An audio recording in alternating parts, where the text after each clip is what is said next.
Ang kwentong ito ay nangyari taong 1988. Ako, si Sergeant Marco Ramirez ng 14th Infantry Battalion. Bilang sundalo, marami na akong napagdaan ng operasyon mula sa bundok ng Samar hanggang sa mga liblib na sityo ng Mindanao. Pero may isang assignment na hanggang ngayon hindi ko pa rin malimutan. Hindi ko nababanggitin ang pangalan ng baryo bilang respeto sa mga taong nandoon at para maiwasan ang anumang gulo na posibleng magbalik. Kasama ko nga pala noon ang aking asawa na si Corporal Lira Ramirez. Kapwa sundalo, kapwa sanay sa hirap ng buhay. Pero higit sa lahat, siya ang babaeng kahit na anong lakas ko, hindi ko kayang tapatan sa tigas ng ulo. Matapang, palaban, at kung minsan ay mas matigas pa sa bakal kapag nakikipagtalo.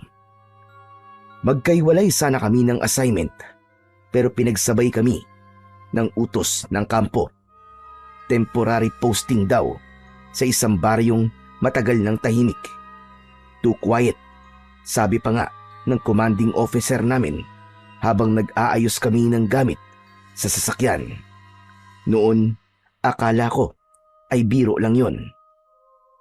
Pero habang naglalakbay kami, napansin kong masyadong mapuno at liblib ang lugar na pupuntahan namin. Para bang unti-unti nang nawawala ang mga palatandaan ng kabiasnan. Wala ng poste ng kuryente. Bihira na ang bahay at puro masukal na ang kagubatan ang nasa magkabila ang gilid ng daan. Tahimik lang kami sa loob ng sasakyan pero maya-maya pa ay bigla akong napatingin kay Lira. Bigla niya kasi akong kinalabit. 6 na oras na tayo nasa daan, Marco ah. Nakamasid siya sa labas. Kita ko sa mga mata niya. Alerto siya. Ganito siya palagi kapag may nararamdaman siyang kakaiba. Hindi ko alam kung instinct ba yun bilang sundalo o simpleng pakiramdam lang ng babae. Teka nga, tama ba talaga tong daan natin? O kung may baryo ba talaga tayong pupuntahan? Hindi kaya niloloko lang tayo ng mga kasama natin? Napangiti ako sa tinura niya. Pero sumeryoso ako nang makita kong tumingin siya sa akin. Tama siya. Masyado nang matagal ang biyahe. Bakit naman gagawin sa atin yun? Siguro naman hindi nila gagawin biro ang pagkawala ng mga kasamahan natin. Standard verification lang daw to. Tignan natin kung sino may pakana. Kung mga rebelde ba o illegal logging activity. Ano? Illegal logging? Ano namang connect nun sa mga nawawalang tao? Saka bakit tayong dalawa lang ang ipinadala ngayon para mag-imbestiga, diba? Bakit nagtitipid na ba sila sa mga tao? Huwag ka na lang mag-isip ng kung ano-ano, Lira. Kaya siguro tayo lang ang pinadala. Ay, dahil hindi naman talaga delikado ang operasyon na gagawin natin. Magtanong-tanong na lang tayo sa mga residente kung anong alam nila. Yun lang, tapos pwede na tayong umuwi. Sana nga, ganun lang, Marco. Sana nga. Tumahimik ako at nag-concentrate sa aking pagmamaneho. Ilang sandali pa ay sumapit na kami sa paakyat na kalsadang puro liko. Napansin kong mas nakakatakot na ang daan. Pero binaliwala ko lang yon. Nagpatuloy ako sa pagdadrive. Hanggang sa wakas, sa dulo ng isang matarik na kurbada, nakita na namin ang isang lumang arko na halos gumuho na dahil sa kalumaan. May mga bitak na at halos mahulog na ang kalahati ng sementong pundasyon. Pinilit kong basahin ang nakasulat dito kahit natatakpan na ng mga gumagapang na baging at lumot. Sa gitna ng kalumaan nito, halata pa rin naman ang mga letra. Tinapakan ko ang preno. Oh, nandito na tayo. Ito na yun? Sure ka ba? Bakit parang nakakatakot naman dito? Halos wala akong makitang tao ah. Pagkasabi nito ni Lyra, ay napatingin ako sa paligid. May mga bahay nga. Karamihan ay yari sa kahoy. May ilan pang may lumang disenyo ng kapis windows. Pero sarado ang mga bintana. At tama siya, parang walang mga tao.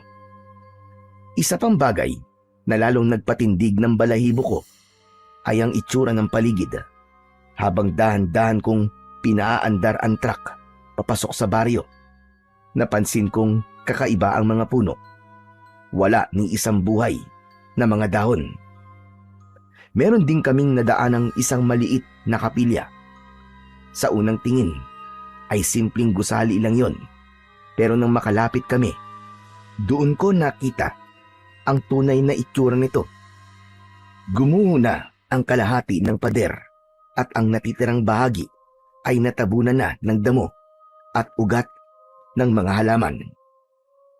Sa ibabaw ng gumuhong pader ay naroon ang nag-iisang buhay na puno. Isang balete na ang mga ugat ay bumalot na sa gumuhong kampanaryo nito.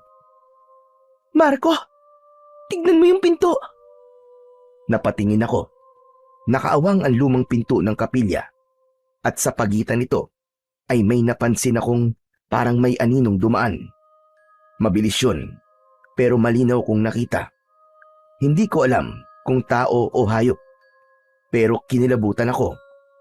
Nagpatuloy na ako sa pagdadrive hanggang sa makarating kami sa barangay hall ng lugar. Ipinarada ko ang sasakyan sa tapat nun at saka kami bumaba pareho ni Lyra. Sinalubong kami ng isang matandang lalaki na may hawak na baston at nakabarong maski mainit ang sikat ng araw. O si Mayor Lucio, kayo bang ipinadala mo na sa kampo? Sir, Sergeant Marco Ramirez po. Kasama ko po ang aking asawa, si Corporal Lyra Ramirez. Na-assign po kami rito para sa security assessment. Mabutit nakarating kayo na maayos. Pero sana, matapos agad ang trabaho nyo bago dumating ang kabilugan ng... Tumigil sa pagsasalita si Mayor Lucio. Pero hindi ko kagad nakuha kung bakit. Napatingin ako sa kanya. Sa unang tingin, normal lang naman ang itsura niya. Medyo maitim ang balat, payat at mukhang hikain na matanda. Malayo ang aura niya sa mga mayor na nakilala na namin sa iba't ibang lugar. Parang ordinaryong mamamayan lang siya, maski nakabarong. Pero habang tumatagal ang tingin ko sa kanya, napansin kong may kakaibang takot na makikita sa mukha niya. Parang may gusto siyang sabihin, pero hindi niya masabi ng diretso. Tapos napansin kong tumingin siya sa langit. Sandali lang yon, bago ibinalik ang tingin sa amin at gumuhit ang isang pilit na ngiti. Sir, Mayor, ano po yung sinabi niyo? Kabilugan po ng buwan? Hindi siya sumagot kagad. Tumingin muna siya sa paligid. Parang sinigurado na walang nakikinig. Makinig kayo sa akin. Kapag sumapit ang gabi, huwag na huwag kayong lalabas sa loob ng tutulugan nyo. Huwag din kayong lalapit sa parte ng gubat na yan. Kahit na ano pa ang marinig nyo. Nagkakaintindihan ba tayo? May banta po ba ng mga rebelde, Mayor? Umiling si Mayor Lucio. Kita ko pang napabuntong hininga siya. Mahaba at tumingin siyang sandali sa gubat. Baka sa mukha niya ang matinding pag-aalala. Hindi tao ang kalaban dito. Tumahimik kaming lahat. Walang kumibo. Tumingin si Lyra sa akin. Bagyang tumaas ang kilay. Tapos ay sa kanya ibinaling ang tingin sa matandang lalaki. Ho? Ano pong ibig niyo sabihin, Mayor? Ano po ba ang mga makakalaban natin dito? Muling naulit ang ekspresyong ipinakita niya kanina. Muli rin siyang sumagot ng malayo sa tinatanong namin. Hindi ko tuloy maiwasang makaramdam ng inis. Pero dahil sundalo kami, pinakalma ko ang sarili ko. Mayor, kaya ho kami pinapunta dito ay para imbestigahan po ang mga reports tungkol sa mga nawawalang tao dito sa baryo na to. Kung may alam po kayong impormasyon tungkol dito, makipagtulungan po kayo sa amin. Hindi pwede ang ganun. Kung gusto nyo ng sagot, gusto ko, kayo mismo ang makatuklas ng tunay na nangyayari dito. Dahil kapag sinabi ko lang, baka hindi kayo maniwala. Nang marinig ko ang sinabi ni Mayor, usa akong napatingin kay Lira. Kita ko agad ang reaksyon sa mukha niya. Galit na may halong inis. Napailing siya at pinagsalikop ang mga braso habang nakatitig ng matalim kay Mayor. Ang sabi mo kanina ay hindi tao, Mayor. Ano yun? Mga multong kalaban niyo dito? Bago pa siya makapagsalita ng mas matalim, ay agad ko na siyang hinawakan at hinila palayo ng konti kay Mayor. Lira, tama na. Ano ka ba? Pigilan mo ang sarili mo. Nandito tayo para mag-assess at i-verify ang mga nangyayari. Sa tingin ko, ay maganda nang may konti tayong malaman mula kay Mayor kaysa puro kuro-kuro lang, gaya ng illegal logging o kung ano paman. Pero hindi ba't mayor siya ng bayang to? Tungkulin niya rin na protektahan ng lugar at panatilihin ang katahimikan.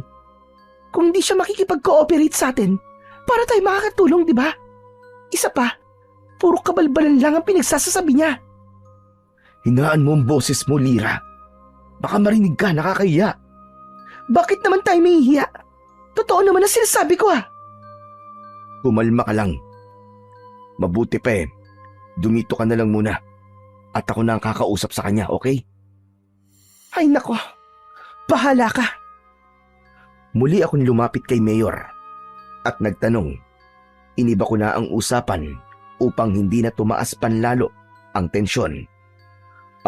Mayor, sino po pala ang kapitan dito? Pwede ko po ba siyang makausap?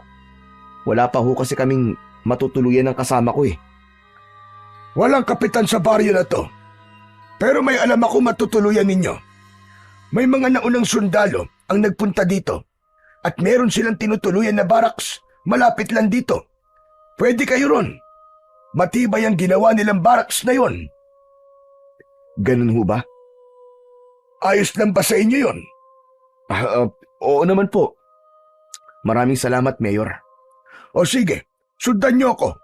Dadalhin ko kayo doon. Sinundan namin si Mayor Lucio habang sakay siya ng luma at maliit na kotse. Dinala niya kami sa isang lugar kung saan may nakatayungang mga barracks. 5 ito at nakatayo ng magkakatabi sa isang bakanting lote. Lumapit ako at napansin kong luma na ang mga gusali. Ang mga dingding ay yari sa kahoy at yero at may mga bahagi ng sira o butas. Ang bubong ay kalawangin na may ilang yero na halos matanggal na. Sa paligid ay may mga drum, lumang mesa at mga sirang upuan na halatang naiwan na lang ng mga dating tumuloy doon. Nagpaalam na rin kagad si Mayor Lucio dahil may mga aasikasuhin pa raw siya. Nagkatinginan kaming mag-asawa nang wala na sa paningin namin ang matandang lalaki. Dito tayo tutuloy? Sure ba siya? Ang dumi at saka lumang-luma na, ano ba yan? Wala bang maski kahit isang kubo man lang na mas maayos? Baka wala. Kaya dito tayo dinala. Okay na to, mahal. Ayusin na lang natin. Hindi ako panatag dito, Marco. Tama na yan. Baka ma-stress ka niyan. Siguro kasi baka nag-iingat lang din sila, di ba? Kung totoong may mga rebelde dito sa paligid, baka ayaw sigurong madamay ang mga taga-baryo. Mas ligtas sila kapag malayo tayo sa mga kabahayan nila. Tapos, tayo nasa delikadong sitwasyon. Tignan mo nga tong lugar. Wala tayo ni isang kapitbahay. Hindi ligtas to kung tayong dalawa lang. Wala tayong magagawa sa ngayon, Lira. Magtiis muna tayo hanggang sa makahanap tayo ng mas maayos. Ang importante, magkasama tayo.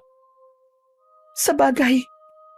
Pero sana, hindi tayo mapahamak dito. Kinukutuban talaga ako ng masama dito eh. Ako rin. Pero kakayanin natin to. Matatapos natin ang misyon to ng maayos. Nakita kong tumango ang aking asawa at ngumiti na din siya. Doon na parang napanatag ang aking loob, maski konti. Gaya ng lagi nating ginagawa, mabuti pa ay i-check na muna natin ang paligid. Baka may mga nakatago ditong mga bomba o kung ano paman. Malabo yan. Anong malabo? Sa tingin ko ay walang anumang nandito. Malamang sa malamang, kung meron mang mga gamit na naiwan dito, ninakaw na yun ng mga taga-baryo. Ikaw talaga masyado kang negative. Sige na, gawin na lang natin. Ikaw dito sa harap at ako naman dun sa likod. Wala kaming nakitang kakaiba. Pati na nung isa-isa naming pinasok ang mga baraks. Pagpasok namin sa pinakahuling baraks, amoy alikabok at lumang kahoy ang agad na bumungad. Ang sahig ay may mga siwang at bawat tapakan namin ay lumalangit-ngit. Sa isang sulok ay may lumang kama na may kalawangin ng frame at manipis na kutsyon. Ito na ang pinakamaayos sa lahat ng ininspeksyon natin. Sa tingin mo, okay na rin to, no? Oo, pwede na rin. Wala naman tayong choice eh. Kesa naman dun tayo sa gubat. Linisan na lang natin. Ayos. Magbababa lang muna ako ng mga gamit natin sa sasakyan ha. Sige, at maghahanap lang ako ng pwedeng magamit natin dito panlinis. Muli akong naglibot sa lugar at may mga nakuha kong mga lumang tambo, walis tingting, mga lumang lamisita, may mini cabinet at iba pa. Inipon ko ang lahat ng yon at dinala sa napili naming tutuluyan. Nang nasa loob ako, napatingin ako sa mini cabinet at dahil mausisa akong tao, binuksan ko yon. Lumantad ang ilang piraso ng mga papel at larawan. Ayon sa mga dokumento, may dating detachment sa baryo na yon. Pero matagal nang iniwan. Sunod kong tinignan ang mga larawan. Grupo yon ng mga sundalo, ngunit hindi ko mamukaan dahil malabo yon. Ano yung nahanap mo? Ilang mga gamit, larawan at mga dokumento na naiwan ng mga sundalong na destino dito. Talaga? Patingin nga ako. May nakita ka bang maaari nating maging lead sa nangyayari dito? Binasa ko lahat. Wala sa mga dokumento at larawan ang ipinunta natin dito. Sa tingin ko, hindi pa ito ang pinaka naging base ng mga naunang sundalo. Tama ka. Base sa mga gamit na naiwan nila, hindi ito ganun kahalaga para dalhin kung saan man sila nagpunta. Pwede nating tanungin si Mayor sa mga susunod na araw. Marami pa akong gustong linawin sa kanya. Lalo na yung sinasabi niyang kabilugan ng... Oh, ba't ka nakangiti? Wala lang. Siya nga pala. Pasensya ka na sa mga inasal ko kanina. Sa totoo lang, habang ibinababa ko mga gamit kanina, napansin kong hindi naman talaga masama ang lugar. Saka, mukhang magiging bakbakan at adventure ang mission ito para sa atin. Imagine, tayong dalawa lang nandito. Ikaw ha? Iba na naman ang takbo ng isip mo ha? Ibang bakbakan ang nasa isip mo eh. Pumipilya ka na naman ha? Bakit? Ayaw mo? Sige, ikaw ang bahala. Huy, wala akong sinabing ganun ha? Ipinagpatuloy na namin ang paglilinis at pag-aayos ng mga gamit. Nagwalis, nag-alis ng mga kalat at inayos ang mga lumang gamit na pwede pang magamit. Tinanggal ko ang mga basag na bote at lata na nasa sahig. Samantalang silira naman ang nagpunas ng mga alikabok. Mabilis na lumipas ang oras. Unti-unti nang dumilim ang paligid nang di namin namamalayan. Nagsindi kami ng lampara na dala namin. Habang nag-aayos kami ng huling gamit, may biglang tunog kaming narinig. Mga kaluskos ng paa na naglalakad sa labas. Marco, naririnig mo ba yun? Tahimik akong tumango. Kinuha ko ang baril ko at maingat na lumabas. Pagbukas ko ng pinto, sinalubong ako ng malamig na hangin. Itinaas ko ng bagya ang baril at pinakiramdaman ko ang paligid. May kaluskos na naman akong narinig. Tumigil ako at inaninag ko kung ano ang meron. May tao ba dyan? May tao ba dyan? Walang sumagot. Pero sa dulo ng bakuran, nakita kong parang may gumalaw. Isang aninong hindi ko maaninag.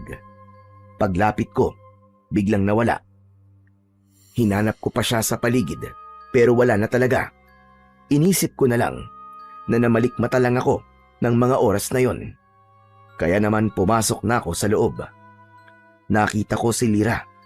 Tahimik na nakaupo sa kama at naging kapansin-pansin ang kanyang pamumutla. Oh, okay ka lang ba?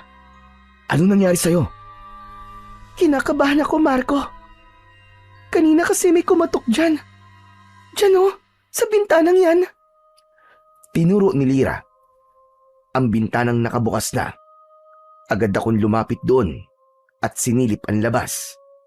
Wala akong makitang kakaiba bukod sa dilim ng kapaligiran.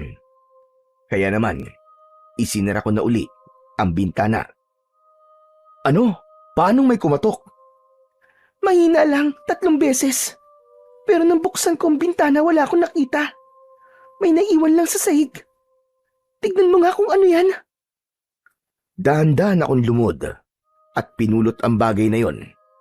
Isang kuko, mahaba, magaspang at tila mula sa hayop. Amoy bulok din ito. Bigla akong napahawak ng maigpit sa aking baril. Baka sa mabangis na hayop nang galing to. Sinabi ko lang naman yon para hindi na masyadong matakot ang asawa ko. Pero alam kong hindi siya madaling makumbinsi. Hayop? Ano ka ba? May hayop ba na kumakatok sa bintana ng bahay?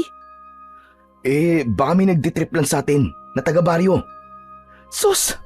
Sa tingin mo, may mga ngas na gawin yun sa atin, ha? Kung sakali man na alam nilang nandito tayo. Malamang ay alam din nilang sundalo tayo. Armado tayo, Marco. Ano yun? Hindi sila natatakot sa baril? Hindi kaya totoo yung sinabi ni Mayor kanina? Naalala mo ba? Na hindi mga tao ang kalaban dito. Diyos ko, Marco. Kailangan natin siguraduhin kung totoo yun o hindi. Sa misyon na to, mukhang wala tayong dapat na pagkatiwalaan. Unang gabi pa lang natin, pero may ganito ng pangyayari. Mukhang may nananabutahe sa atin. Kailangan nating maging mapagmatsyag. Tama ka. Muli akong napatingin sa kuko na hawak ko. Inilapag ko yon sa lamesita. Muli kong binuksan ang bintana at pinagmasdan ko ang madilim na paligid. Wala akong nakita. Ilang minuto ay muli kong isinara ang bintana. Mabuti pa kumain na tayo. Ihahanda ko na ang pagkain natin para makapagpahinga na rin tayo. Yung baril mo wag mong aalisin sa tabi mo ha.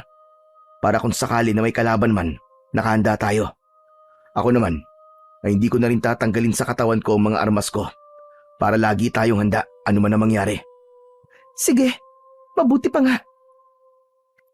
Ipinagpatuloy ni Lyra ang pag-aayos ng mga gamit, habang ako naman ay inilabas ko ang ilang dilata at tinapay na baon namin. Wala kaming dalang kalan, kaya't hindi na muna kami nagluto. Tahimik kaming kumain. Nang matapos kami, ay inayos na ni Lyra ang higaan. Ipwinesto ko ang baril sa gilid ng higaan. May mga dala kaming mga kumot, unan at banig, at di na muna namin ginamit ang lumang kutsyon. Sa sahig kami naglatag. Sana bukas ay magkaroon na tayo ng lead para makapagsimula na tayo ng maayos. Manalangin na lang tayo, Lyra. Matatapos natin to na maayos. Huwag kang mag-alala. Sige na, matulog ka na. Alam kong pagod ka na. Sige, ikaw rin matulog ka na.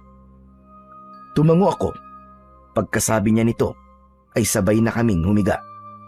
Tahimik ang buong paligid. Makalipas ang ilang minuto ay nakatulog na si Lira. Pero ako, nanatili akong gising. Hindi ako makatulog dahil sa pangamba. Patuloy akong nagbantay. Lumipas ang mga oras. Nang sandaling ipipikit ko na sana ang aking mga mata. Biglang nakarinig ako ng paglangit-ngit ng bintana. Nang lingunin ko ito, nakita kong nakabukas na ito ng konti. Anak ng... Papanong... Napakunot ang noo ko. Sigurado ko na isinara ko ang bintana na yung kanina at hindi ko naman binuksan ulit. Medyo nagduda pa ako kung namamalikmata lang ako. Pero nang mapansin kong medyo gumagalaw pa ito dahil sa hangin, kinilabutan ako. Bago ako bumangon, sandali kong tinignan si Lira. Maimbing na ang tulog nito. Ni hindi man lang gumagalaw. Hindi ko na siya ginising, kaya dahan-dahan akong tumayo. Nilapitan ng bintana at isasara na sana. Pero bago ko mailapat yung pansara, bigla kong napansin na may dumaang anino sa labas. Parang tao, pero hindi. Mabilis lang yun. Ano ba yun? Sinulyapan ko si Lira. Natutulog pa din. At sa hindi inaasahan, biglang umihip ang malamig na simoy ng hangin. Kinilabutan ako. Kahit makapal ang suot ko, hindi ko maiwasan ang mapayakap sa aking sarili dahil sa sobrang lamig na nararamdaman ko. Napatanaw tuloy ako sa buwan. Hindi pa ganap ang kabilugan nito, ngunit may hatid na itong nakakatakot na aura at hindi na komportabling pagmasdan. Bigla akong napailing. Anong meron sa baryo na to? Bakit ganito?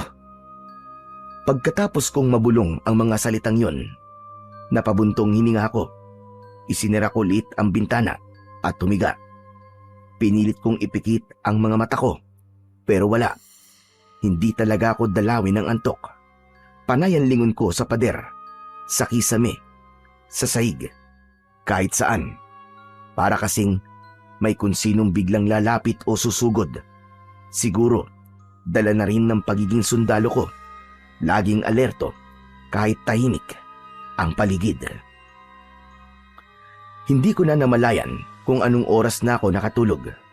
Basta't pagdilat ko, parang ang bigat-bigat ng katawan ko. Para bang binuhusan ako ng malamig na tubig. Si Lira ay tahimik pa rin nakahiga sa tabi ko. Maigpit ang pagkakayakap sa kumot kahit hindi na ganun kalamig ang umaga. Gusto kong isipin na panaginip lang ang lahat ng nangyari kagabi. Ang anino, ang bintanang bumukas mag-isa. Pero hindi yun panaginip.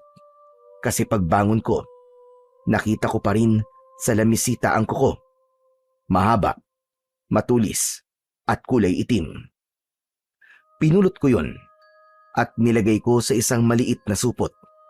Gusto kong dalhin kay Mayor Lucio para makita niya mismo kung ano man yun. Nang magising na si Lira, agad kaming nag-ayos. Sinuot ang aming mga uniforme at isinukbit ang mga ekstrang baril, magasin at balisong. Paglabas ko ng bahay, napansin kong kakaiba ang baryo. Tahimik, mas tahimik pa kaysa kahapon. Walang batang naglalaro, walang maingay na naglalaba, walang usok mula sa kalan ng mga kapitbahay. Bakit ganito dito? Parang walang lumalabas na tao kapag araw. Parang ghost town. Kaya nga eh. Kanino tayo pwede magtanong dito kung lahat sila nagtatago? Sa palagay mo, may kinalaman kaya yung nangyari kagabi dito? Sandali. Huwag mong sabihing naniniwala ka na ngayon kay Mayor. Slight lang. Para sa akin, to see is to believe pa rin. Pero, bakit nga kaya nakapagtataka? Hindi ko alam, mahal ko.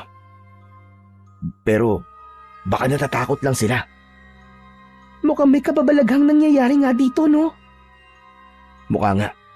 Pero hindi tayo pwedeng magbigay ng impormasyon sa kampo na puro galing lang sa haka-haka, Lira. Kailangan natin mag-imbestigang mabuti at magtanong-tanong sa mga taong nakatira dito. Iba rin kasi talaga ang kutob ko. Kung ganun, ay kinukutuban ka rin pala kagabi. Bakit di mo sinabi sa akin? Ayoko kasing matakot ka eh. Ang gusto ko ay makapagpahinga ka ng maayos. Sa bagay, masarap nga ang tulog ko. Paano ngayon yan? Wala naman tayong taong mapagtatanungan dito. Paano tayo magsisimula? Mabuti pa maglakad-lakad tayo. Puro naman, meron tayong makakasalubong o mahahanap na tao. Alangan namang hindi sila lalabas para maganap ng makakain nila, di ba? Sa bagay, tama ka. Sige, tara na. Naglakad kami at nilibot ang buong baryo. Kitang-kita namin kung gaano kalungkot at walang buhay ang baryo. Ang mga bahay, sarado lahat ng pinto at bintana. Parang walang gustong makipag-usap o magpakita. Ngunit sa isang bahay, may napansin akong isang matanda na dahan-dahang sumisilip mula sa loob ng bahay. Pero nang tumingin ako ron, ay bigla siyang umiwas. Isinara niya ang bintana. Maya-maya pa ay may narinig din kaming mga yapak. Paglingon ko, may 2 batang nagtatakbuhan. Ngunit bago pa sila makalayo, mabilis silang hinila ng isang babae. Malamang ay nanay nila yon. Isinara niya kagad ang pinto, sabay kalansing ng kandado. Kita mo yun? Bakit iniiwasan nila tayo? Kaya nga eh. Pero hindi lang yun ang nakita ko, Lira. May takot sa mga mata nila. Bakit? Ngayon lang ba sila nakakita ng mga sundalo? Bakit nila tayo kinatatakutan? Sa atin nga ba? O may iba pa silang kinatatakutan? Hindi natin sila mapipilit at hindi masisisi. Hindi natin alam kung anong totoong nangyayari sa lugar na to. Gusto ko sana makausap ulit natin si Mayor. Para ano? Paikot-ikutin na naman tayo sa mga sagot niyang hindi natin maintindihan. Wag na lang. Tayo na lang ang maghanap ng sagot. May punto ka pero hindi natin pwedeng alisin ang katotohanang mas alam niya ang nangyayari dito. Ikaw na lang ang bahala. Kung sa tingin mo yan ang tamang gawin, susunod ako. Susuportahan kita. Nagpatuloy kami sa paglalakad hanggang sa may nakita kaming plaza. May isang lalaki doon na nagwawalis. Agad akong lumapit sa kanya. Samantalang ang asawa ko naman ay nanatiling nakadistansya at siya ang nagmamasid sa paligid. Takot at matinding gulat ang inisyal niyang naging reaksyon nang makita ko. Teka. Magandang umaga po.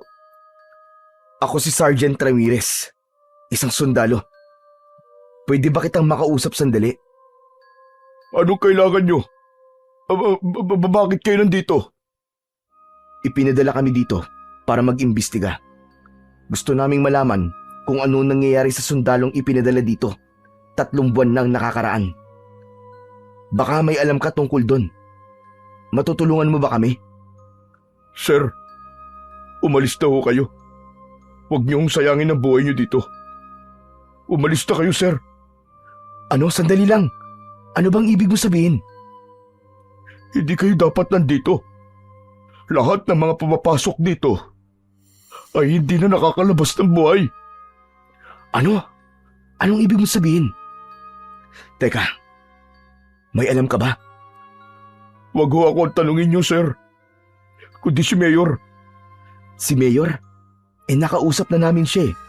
Pero wala siyang naging matinong sagot sa amin. Hindi na ako magtataka. Marahil ay natatakot din siya. Natatakot? Saan naman? Muling nagbago ang ekspresyon ng lalaki. Panayanlinga niya sa paligid na animoy may kinatatakutan. Yun din ang ginawa ko. Nilibot ko ng tingin ang buong kapaligiran. Pero wala naman akong nakitang kakaiba bukod sa mga taga-baryo na iwas sa amin. May kinatatakutan ba kayo dito? May pumipigil ba sa inyo para magsalita? Wala po ko sasabihin anuman, kundi ang balaan kayo, sir. Umalis na lang ho kayo dito habang hindi pa huli ang lahat. Hinawakan ko siya sa balikat at naramdaman ko ang bahagya niyang pag-igtad. Batid kong may alam sila, pero pareho silang ayaw magsalita. Sabihin mo sa akin kung ano ba talaga ang nangyayari.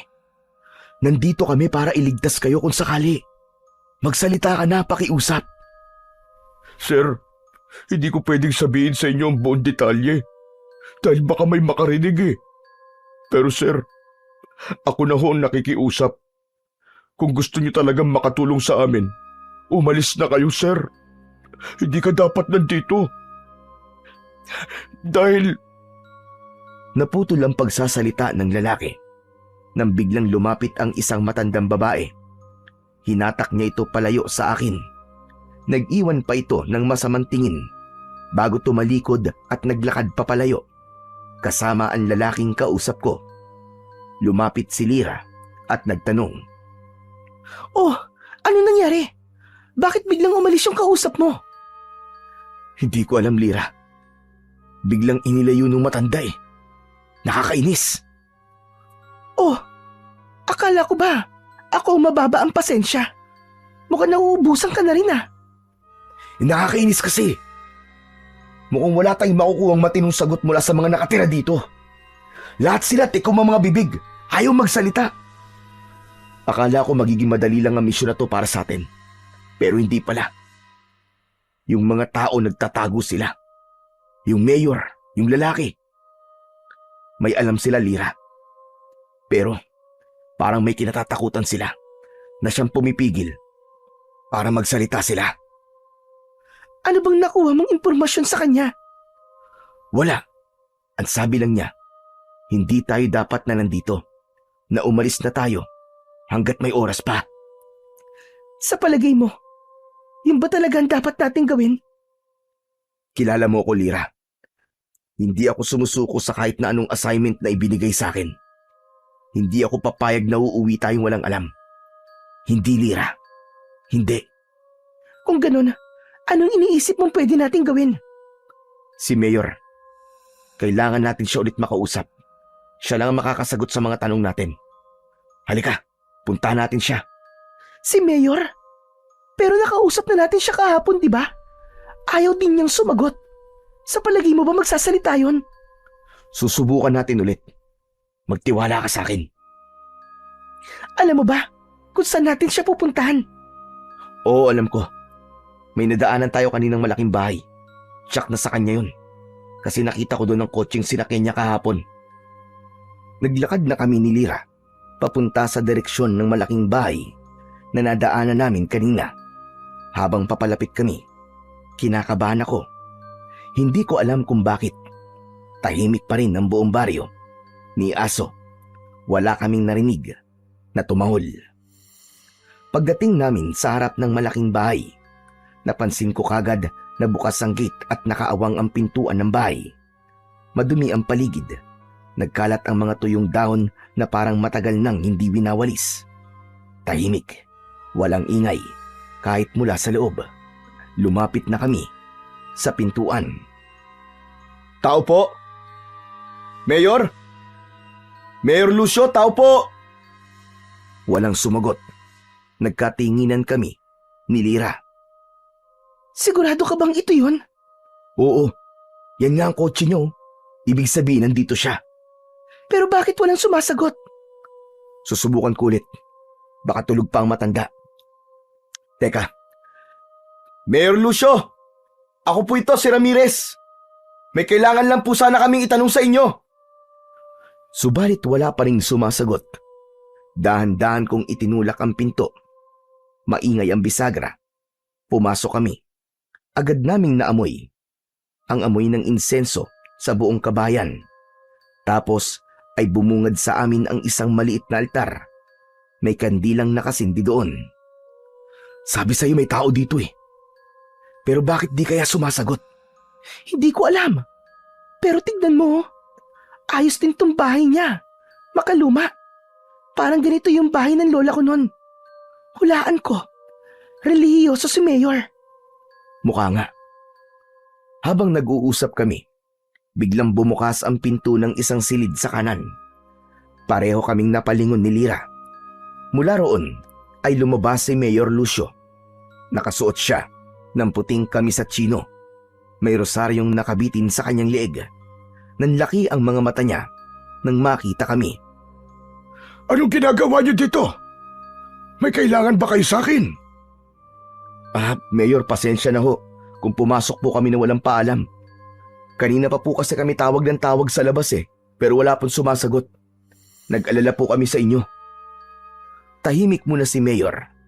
Tila nag-aalangan siyang magsalita. Napansin kong nanginginig ang kanyang kamay habang hinahaplos ang rosaryo sa leeg niya. Marami po kasi kaming itatanong sa inyo, Mayor. Naku, pasensya na. Pero baka hindi ko kayo mahaharap kasi maraming gawain dun sa bayan. Kailangan kong pumasok at magtrabaho. Pero sandali lang to, Mayor. Bigyan niyo lang ho kami maski ilang minuto lang. Kinuha ko ang maliit na supot na nakatago sa aking bulsa.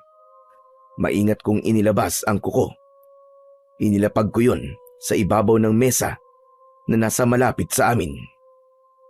Mayor Lucio, nakuha ko po to kagabi. Sa palagay nyo, anong klaseng hayop ang meron nito? Napansin kong biglang nag-iba ang mukha ni Mayor Lucio. Parang natigilan siya. Dahan-dahan niyang nilapitan ng mesa at tumitig sa kuko. Saan mo to nakuha? Sa sahig malapit sa bintana ng tinutuluyan namin. Bakit to? May alam po ba kayo rito? Hindi sumagot si Mayor Lucio. Bagkus ay umatras siya ng bagya. Saka nag-sign of the cross. Nagsimula na pala sila. Teka, anong ibig niyo sabihin, Mayor? Ano nagsimula? Tumingin siya sa amin. Malalim ang buntong hininga. Hindi ko alam kung paano ito ipapaliwanag. Pero kung mananatili kayo rito, kailangan niyong malaman ang totoo. Lumapit si Mayor sa bintana. Tumingin sa labas na para bang may pinagmamasdan sa malayo. Matagal nang sinumpa ang baryong ito. Sa tuwing dumarating ang kabilugan ng buwan, lumalabas sa mga halimaw. Pinapatay nila ang mga taong taga-baryo. Malalakas sila at walang makalaban sa kanila miski isa. Uhaw na uhaw sila sa dugo at laman. Nakakatakot sila. Tahimik lang kami ni Lyra. Maya-maya ay napailing ako. Mahirap namang kasing paniwalaan ang mga bagay na hindi mo pa nakikita ng mga mata. Kaya naman, tinanong ko agad siya. Mayor, kung totoo yan, bakit hindi niyo sinabi sa kampo ang tunay na dahilan? Di sana nagpadala sila dito ng mas marami pang mga sundalo. Wala naman silang magagawa Walang laban ang mga baril nyo sa mga demonyong yun. Saka kapag may nadidestino ng mga sundalo dito, nadadagdag lang sila sa mga nagiging kalaban namin. Ano ang ibig niyo sabihin? Paano niyo silang nagiging kalaban? Dahil nagiging aswang din sila. Kapag sumasapit ang bilog na buwan, isa sila sa mga sumasalakay sa amin. Isa sila sa pumapatay. Yun ang dahilan kung bakit takot ang mga tao sa sundalo.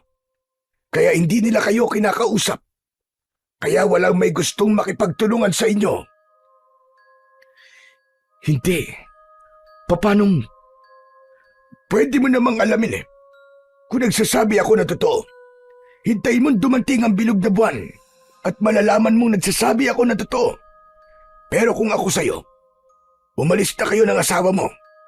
Huwag niyo nang hintayin ang gabing yon. Lalo na at isa kang Ramirez. Sandali.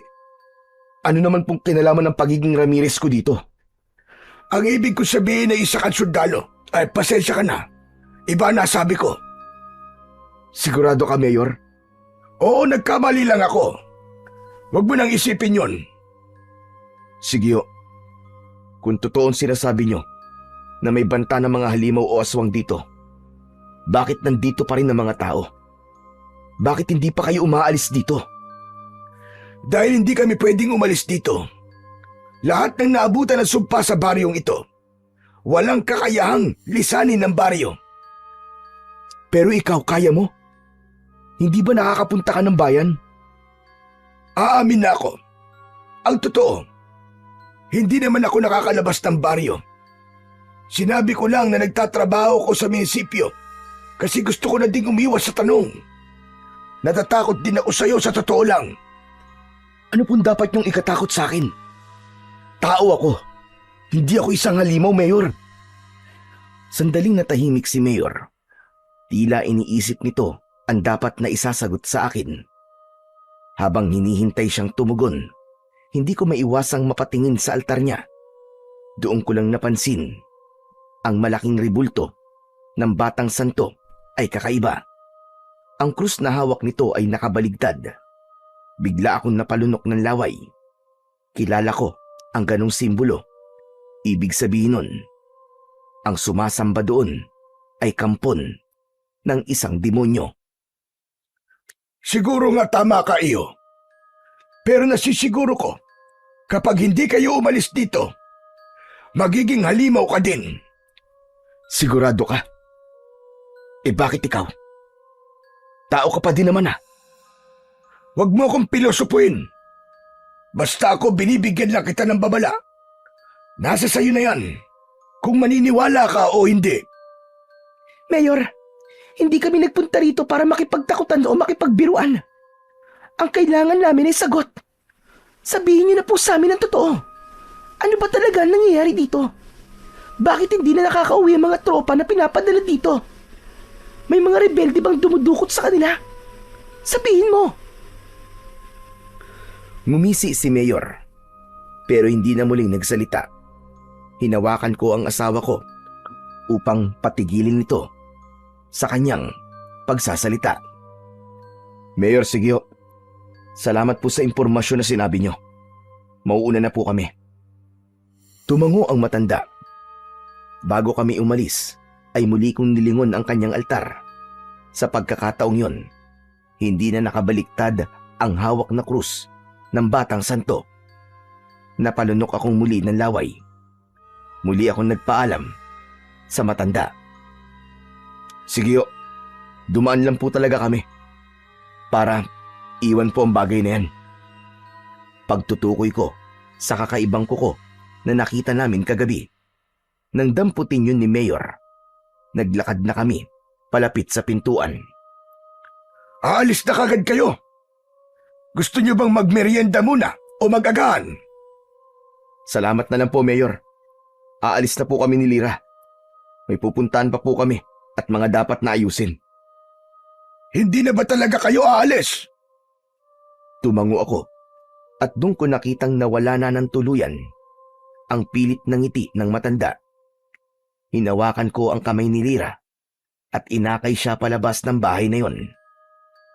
Nang makalayo kami ng konti, ay saka pa lang kami parehas na nakahinga ng maluwag. Ano yun, Marco? Ano nangyari? Hindi ko maintindihan eh.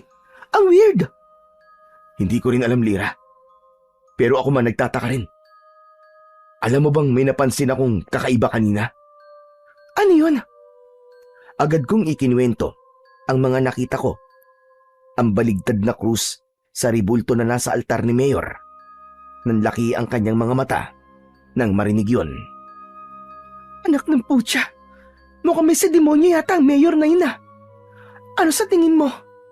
Aalis na ba tayo dito, Marco? Napaisip talaga ako sa tanong na yun ni Lira. Totoo naman, kung pagbabasihan mo lahat ng nakita at narinig namin dito sa baryo, pati na yung kilos ni Mayor na para bang may tinatago, dapat nga sigurong umalis na kami habang may oras pa. Pero ewan ko ba, habang iniisip ko yun, para bang may boses sa loob ng ulo ko na nagsasabing wag muna akong umalis at meron pa akong dapat na malaman. Napatingin ako kay Lira. Kita ko sa mukha niya ang pagod na may halong takot at inis. Gusto niya nang tapusin to, bumalik sa kampo at iwanan ang lahat ng kalokohang ito. Pero sa loob-loob ko, hindi pa ako kontento. May mali talaga. Hindi pa tayo aalis, Lira. Sigurado ka?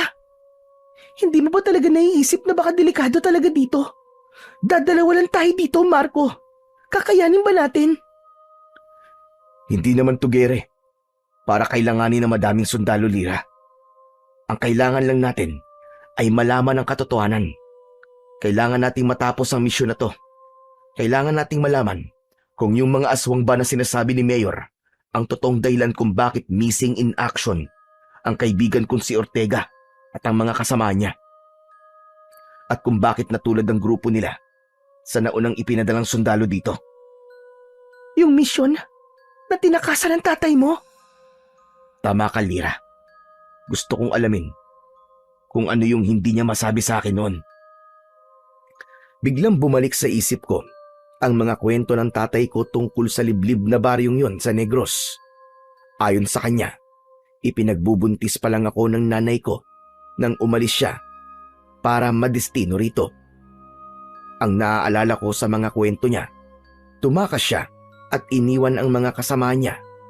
Wala raw siyang ibang nasa isip noon kundi ang asawa niyang buntis at ang anak na malapit ng isilang.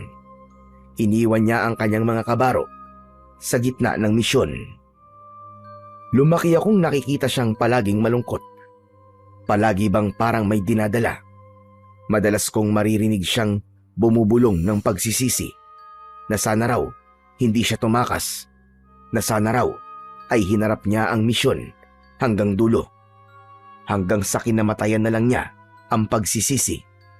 Makalipas ang mga taon.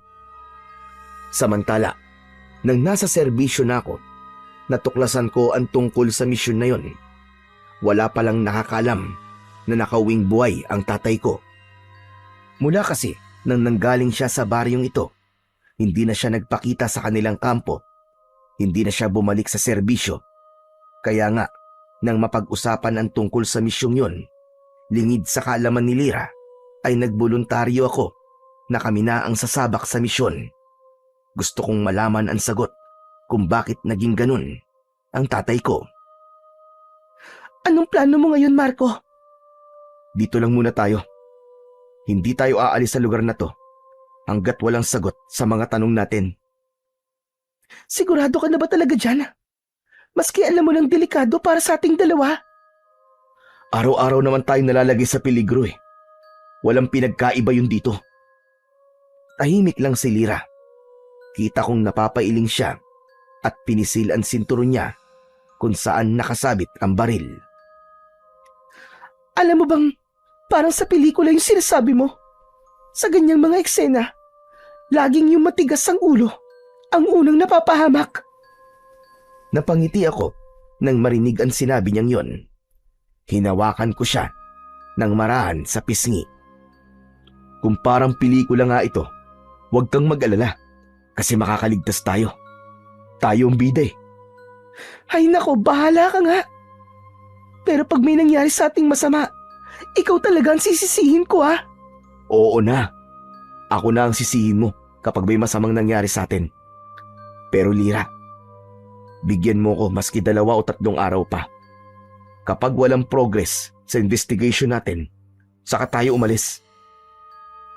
Pero sa susunod na gabi, kabilugan na ng buwan, Marco. Nakita ko sa kalendaryo. Kung totoo ang sinabi ni Mayor, baka nga, hindi na tayo makalabas dito ng buhay.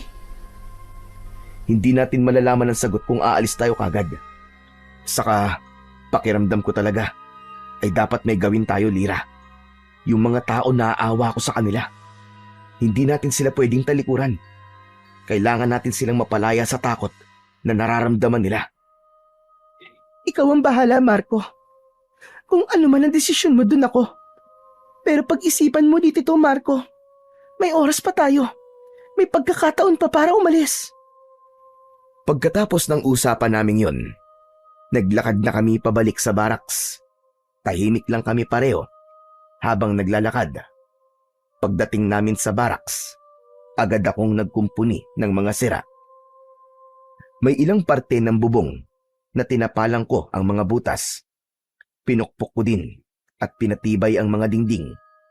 Habang abala ako sa pagkukumpuni, ay napansin kong bitbit ni Lira ang mga gamit niya sa pagluluto. Aayusin ko lang tong lutuan natin, ha? Tumangulang ako at ipinagpatuloy na ang aking ginagawa. Nakita ko siyang nag-ayos ng 3 batong malalaki at yun ang ginawa niyang kalan. Maingat siyang nagsalansan ng mga tuyong sanga at sinindihan yun gamit ang ilang piraso ng papel at posporo. Tapos ay dahan-dahang hinipan hanggang sa lumakas ang apoy. Ilang sandali pa ay inilabas na niya ang mga kaldero at kaserola namin. Nagtakal na siya ng bigas at nagsaing.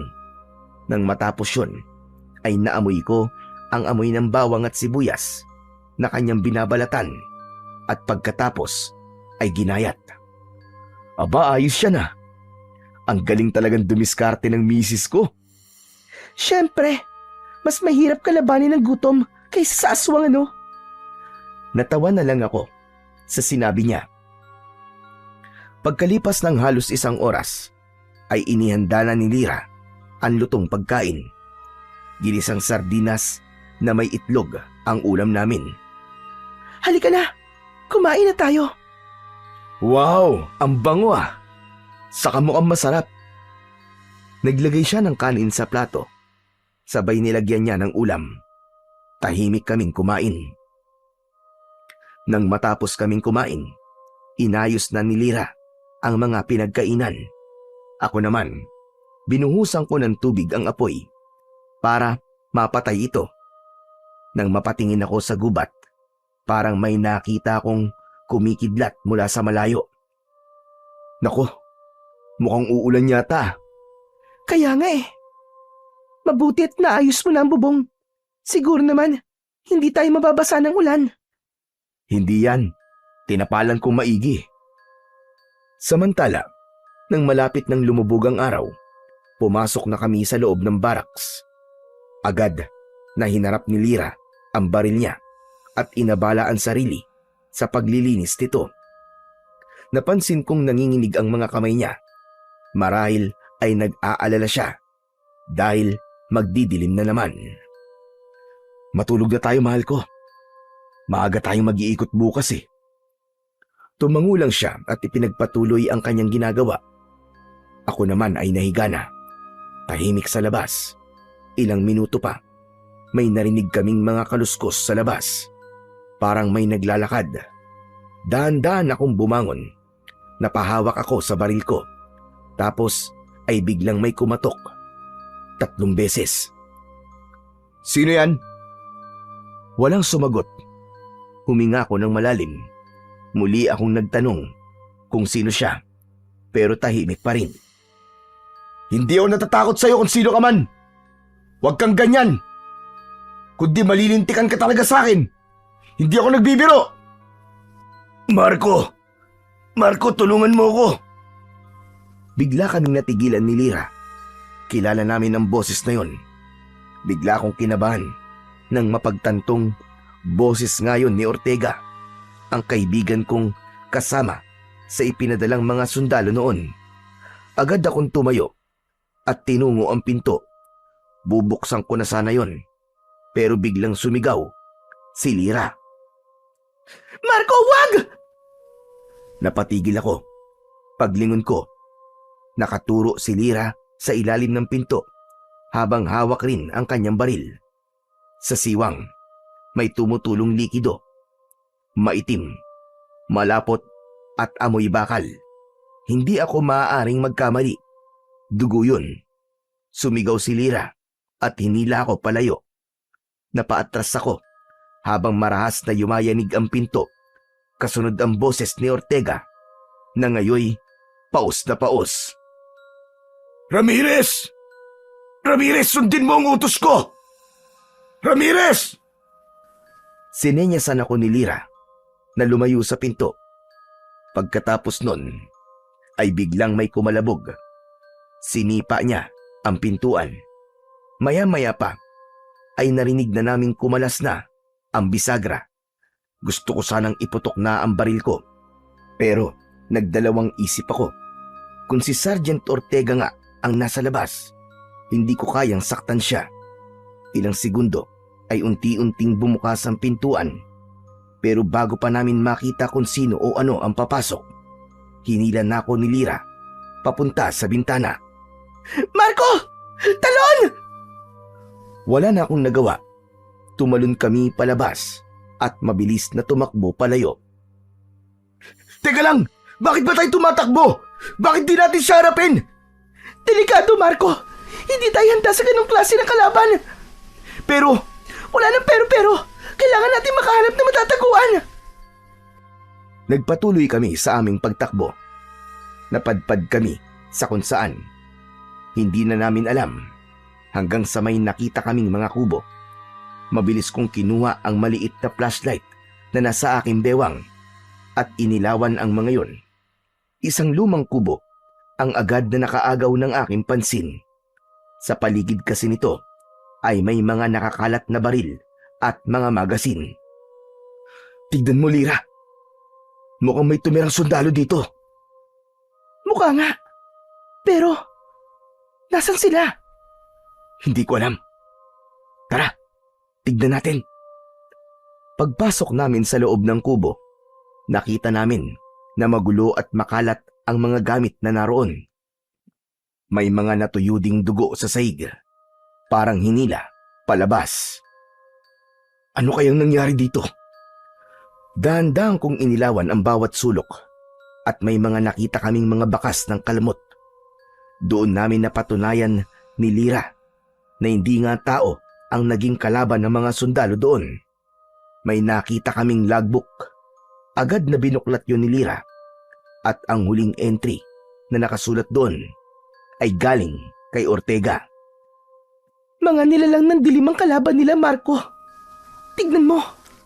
Nakasulat dito na may mga naging kalaban silang mga aswang. Hindi. Kung ganun, ay totoo ang sinasabi ni Mayor. Hindi pwede to, Marco. Hindi pwede to. Hindi pwede. Huminahon ka, Lyra. Hindi ngayon ang panahon para paghinaan ka ng loob. Kailangan mo maging kalmado. Kailangan mo maging malakas. Kasama mo ako, mahal ko. Malalampasan natin to. Pero Marco, kinakabahan ako. Paano tayo lalaban kung sakaling sumugod sila dito? Hindi ganito ang gusto kong kamatayan. Huwag kang mag-isip ng kung ano-ano. Bukas na bukas, aalis na tayo dito, pangako yan. Niyakap ko si Lyra. Naramdaman ko ang panginginig ng kanyang laman. Ramdam ko ang takot na hindi ko pa nakita sa kanya dati. Pinisil ko ang likod niya. Pilit na binibigyan siya ng lakas na kailangan niya. Ilang sandali pa, bigla akong natigilan nang may mailawan ng aking flashlight sa ibabaw ng isang lamesa. Tignan mo. May kakaibang libro sa mesa. Nilapitan namin ito at tinignan. Isang aklat ang kumuha ng aking pansin. Ang pabalat nito ay kulay itim at may mga nakakatakot na drawing na mga simbolo at nilalang na parang galing sa impyerno. Dahan-dahan kong dinampot yun habang hawak ko. Parang may malamig na hangin na dumaan sa paligid. Marco, huwag mong bubuksan yan. Hindi maganda ang pakiramdam ko sa libro na yan. Hindi ko siya pinakinggan. Para bang may kung anong nagtutulak sa akin na alamin ang laman nun. Binuksan ko ang unang pahina at doon parang biglang huminto ang oras. May nakasulat doon na gamit lamang ang lumang tinta. Cap Ricardo Ramirez. Nabitiwan ko ang libro dahil sa pagkabigla. Ano nakasulat, Marco? Agad na pinulot ni Lyra ang libro. Binuklat niya ang mga pahina at hindi na binasa ang nasa harapan. Kung hindi ako nagkakamali, libro ito ng mga ritual. Nakasulat sa wikang Latin. Nakakita na ako ng ganito dati. At ang sabi ng lola ko, masama raw ang ganitong klaseng aklat. Mga alagad ng dilim daw ang nagmamay-ari nito. Hindi ako nakasagot kagad kay Lyra. Napaupo ako sa sahig. Sa isip ko, bumalik lahat ang mga alaala ko sa tatay ko. Yung mga gabi na nakikita ko siyang nagsasalita ng mag-isa. Yung umiiyak siya sa may beranda at yung mga panahon na paulit-ulit niyang sinasabing may malaki siyang pagkakasala. Parang napagdugtong-dugtong ko ang lahat. Pero hindi ko muna sinabi yon kay Lira. Ayokong maguluhan siya. Ayokong matakot siya sa akin. Inagaw ko ang libro sa kanya at itinapon ko yon sa isang sulok. Tama ka. Aklat nga yan ng mga ritual. Mga masasamang ritual. Kaya wag mo nang pulutin. Lalong nagiging magulo na, Marco. Umalis na tayo dito. Hindi, Lira. Hindi ako pwedeng umalis dito. Hindi ako magiging katulad ng tatay ko. Basta. Kailangan nating iligtas ang baryong to. Yan ang misyon natin, Lira. At kailangan natin tapusin to. Kahit kamatayan pa ang maging kapalit. Nang palabas na kami ng kubo, ay biglang lumitaw sa di kalayuan ang isang nilalang na nakasuot ng pangsundalo. Inilawan ko siya ng dala kong flashlight at nagulat ako sa aking nakita. Sergeant Ortega? Mabilis kaming lumabas ni Lira sa kubo. Muli sana kaming tatakbo pero humarang siya sa daraanan namin. Doon ko nakita ng malapitan ng itsura niya. Maputla na ang kanyang balat. Namumula ang kanyang mga mata at bawat paghinga niya ay may lumalabas na singaw ng usok. Mabaho din ang kanyang amoy. Ramirez! At sa isang iglap, bigla siyang tumalon palapit sa amin. Mabilis, parang kidlat. Itinaas ko kagad ang aking baril at pinaputukan siya ng 3 beses. Tumama lahat, pero imbis na matumba, ngumiti lang siya. Hindi niya ininda ang sugat. Hindi mo ako mapapatay, Ramirez. Bagkus ay gagawin kitang katulad ko. Agad siyang tumalon papunta sa akin. Natumba ako habang siya naman ay nakadagan sa akin. Lira! Sinigawan ko ang asawa ko. Natulala kasi siya dahil sa pagkabigla. Nang tila magising siya, agad siyang nagpaputok. Ngunit hindi yun ininda ng halimaw na yun. Bagkus ay itinaas nito ang kanyang mga kamay na may matutulis na mga kuko. Nanlaban ako. Ginamit ko ang aking lahat ng lakas para makatakas sa kanya. Pero mahirap. Sobrang lakas niya. Walang nagawa ang mga suntok at sipa ko. Hanggang sa bigla niyang isinaksak ang kanyang mga kuko sa aking balikat. Huwag ka nang lumaban. Pumayag ka na. Masarap ang maging kagaya ko, Ramirez. Makapangyarihan. Ayaw mo ba nun? Ayoko. Tama na, Ortega. Tama na! Tama na! Ilang saglit pa ay itinigil niya ang pag-atake sa akin. Pero bumuelo lang pala siya. Muli niyang itinutok ang kanyang mga kuko. Itinapat niya yon sa aking dibdib. Napapikit ako. Handa na akong mamatay ng mga oras na yon. Pero walang kuko na bumaon sa akin. Pagdilat ko ay nasa tabi ko na ang aswang. Namimilipit ito sa sakit. Nakita ko sa tabi niya si Lira. May hawak itong mahaba at matulis na kawayan. Bumangon ka na dyan, mahal ko! Bilisan mo! Agad akong bumangon at mabilis kong kinuha ang aking baril. Pero hindi pa man nagtatagal ay muling kumilos si Ortega at nagbabalak na bumangon. Lira, tara na! Sa mga oras na yon, wala na akong ibang nasa isip kundi ang lumayo kay Ortega. Tumakbo ulit kami. Walang direksyon. Hindi namin alam kung saan kami mapapadpad. Hawak ko ang kamay ni Lira habang patuloy kaming tumatakbo sa putikang daan. Pilit na nilalabanan ang sakit, kaba at pagod. Sa likod namin, nakasunod si Ortega. Marco! Saan tayo pupunta? Tuloy lang. Baka sakali makalayo tayo dito. O di kaya ay makapunta tayo sa kalsada. Kailangan nating humingi ng tulong. Samantala, habang patuloy kami sa pagtakbo, may napansin ako. Ang lupang tinatapakan namin ay parang gumagalaw. Para bang may gumagapang sa ilalim nito. Bigla kaming natigilan at nakita namin. Umahon mula roon ang isang kamay na kulay abo at may mahahabang mga kuko. Lira! Hinila ko ang aking asawa. Iniwas ko siya sa lupa kung saan may lumabas na isang katawan. Halos wala na itong balat at may mga nakapulupot na ugat sa kanyang leeg. Isa pang kakaibang aswang. Diyos ko!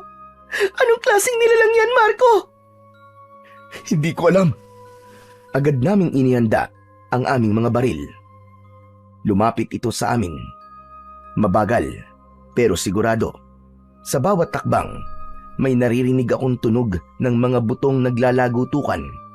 Iniangat ko ang aking baril, pero alam kong walang saysay ang bala. Kaya kinuha ko ang patalim na nasa tagiliran ko. Paglapit ng nilalang, sinaksak ko ito sa dibdib. Walang dugo. Sa halip, usok ang lumabas. Napasigaw ito at sa gitna ng sigaw ay narinig ko ang mahinang boses ng mga tao. Humihingi sila ng tulong. Dahan-dahan kong itinutok ang flashlight sa lupa. Doon, unti-unti kong nakita na may mga katawan na nakabaon. Itinaas nila ang kanilang mga kamay. Gusto nilang ilabas ko sila. Gusto nilang tulungan ko sila. Nakita ko ang mga suot nila. Nakauniforme sila ng pangsundalo. Napaluhod ako, hindi dahil sa takot, kundi sa bigat ng mga tinig na yon. Huwag ka nang makialam sa kanila, Ramirez. Huwag ka nang makialam. Hayaan mo sila. Huwag mo silang tulungan. At bakit hindi? Bakit mo ako pinipigilan? Kailangan sila dyan para maipagpatuloy ang sumpa ng baryong ito. Ang kanilang mga kaluluwa hindi dapat mapalaya. Anong pinagsasasabi mo? Ikaw ba may gawa nito, Ortega? Pinatay mo mga kasamahan natin? Hindi ako ang pumatay sa kanila. Mga aswang. Sila ang pumatay. Ngunit, isa kang aswang. Hindi. Isa akong isinumpa, Ramirez, dahil pinakialaman ko ang aklat ng mga ritual. Ginawa ko yun para maipagpatuloy ang... Kaya pala natatakot ang mga tao dahil ikaw ang gumawa ng sumpa. Hindi ako ang gumawa ng sumpa. Ang tatay mo ang nagsimula ng sumpa sa baryo na to, Ramirez. Isang sumpa na bigla niyang iniwan at di tinapos. Ako lang naman ang bumuhay muli sa sumpa nang mapadpad kami dito. Malaking tulong ang librong yon ng mga mahika at orasyon. Binuhay mo ang sumpa? Mahigit 3 dekada nang nasa ilalim ng sumpa ang baryo na to. Sinimulan ito ng tatay mo, kasama ang 10 mangkukulam. Tumigil sandali si Ortega sa pagsasalita. Napansin kong sumilip ang liwanag ng buwan sa pagitan ng mga puno. At nang masinagan si Ortega, huminga ito ng malalim. Para bang ninanamnam niya ang liwanag na yon. Nakita ko siyang ngumisi. Samantala, habang nananahimik siya, sinenyasan ko si Lira. Napansin ko na kasi na nasa likod lang pala kami ng simbahan sa bungad ng baryo. Itinuro ko yun sa kanya. Agad kaming tumakbo patungo doon. Hangad namin na makalabas na ng baryo. Wala na kaming pakialam sa mga gamit namin. Ang mahalaga sa amin ng mga oras na yon ay ang aming kaligtasan. Hindi sumunod sa amin si Ortega. Ngunit nang matapat na kami sa simbahan, biglang gumalaw ang mga baging sa balete. Pumulupot yun sa mga paa namin. Sigaw kami ng sigaw ni Lira. Dinala kami ng mga baging na yon sa loob ng gumuhong simbahan. Agad na napansin ko ang harap ng altar nito kung saan naroon ang isang malaking itim na krus. Nakabaligtad dito at sa mismong katawan nito ay may mga nakasulat na pangalan.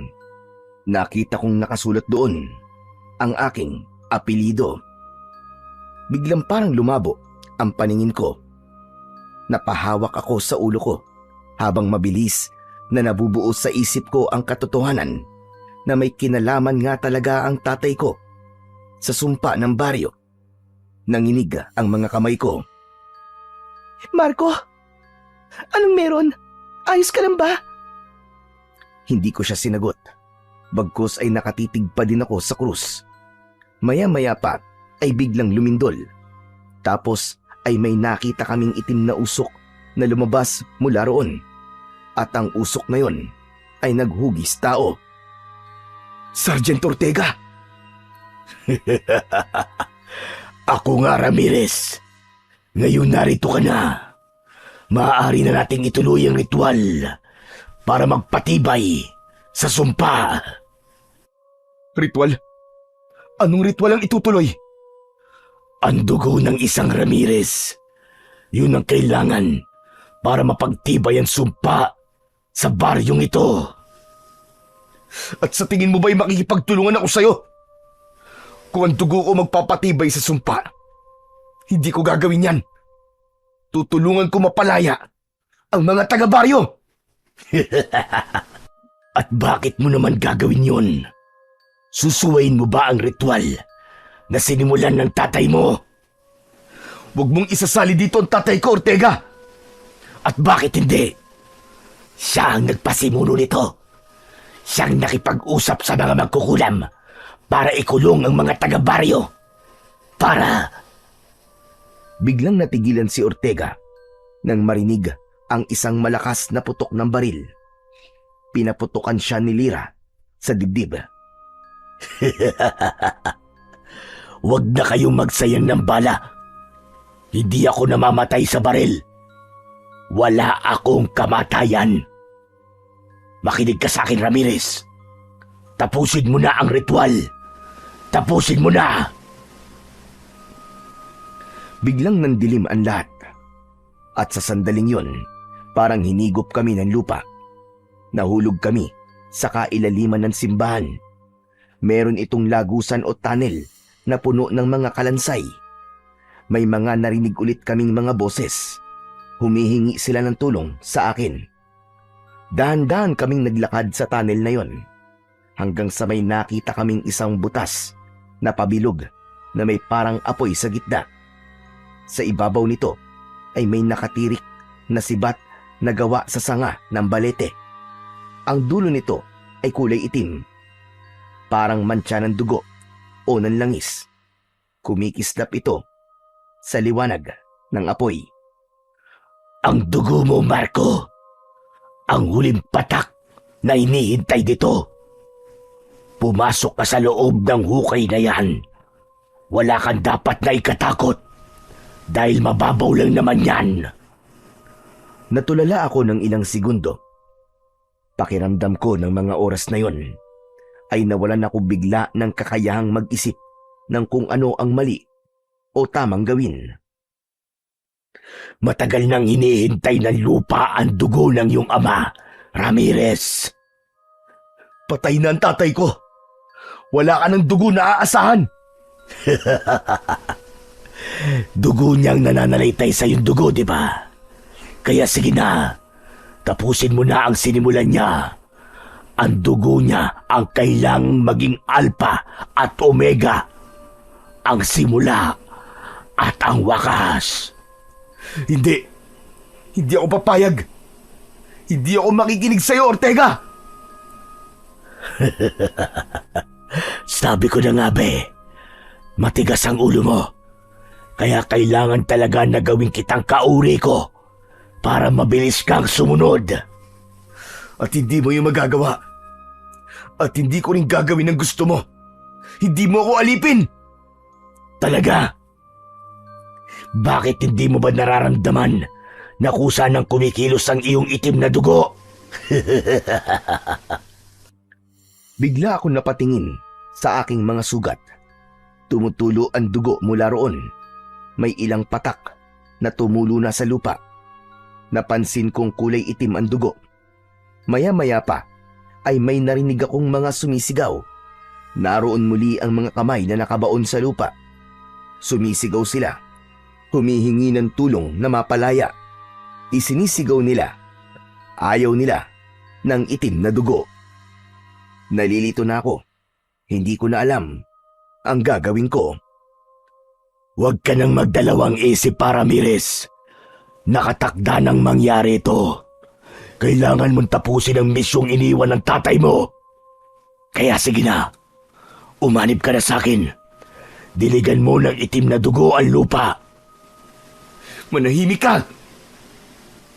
Tulad mo rin ako noon, Marco. Ayoko naman talagang gawin to.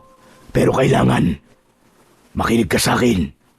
Magtiwala ka sa ginawa ng tatay mo. Maniwala ka sa kanya. Sabi nga nila, ang pagsunod sa magulang ay daan sa kaligtasan. Hindi mo man maintindihan ngayon ang mga desisyon niya. Ngunit darating ang araw na malalaman mong ginawa niya yun para iligtas ang mas nakararami. Ako ang magiging gabay mo, Marco. Tutulungan kita. Hindi ko kailangan ng gabay mo, demonyo ka! Pagkasabi ko nun, ay mabilis akong kumilos. Lumipat ako sa mababaw na hukay na yun at mabilis na kinuha ang sibat. Laking pagtataka ko na kahit nasa ibabaw ito ng apoy, ay hindi man lang ako napaso. Nang makuha ko yun, ay naramdaman namin ang mahinang pagyanig ng lupa. Sa paligid ay gumalaw ang mga kalansay. Napaatras si Ortega at napasigaw.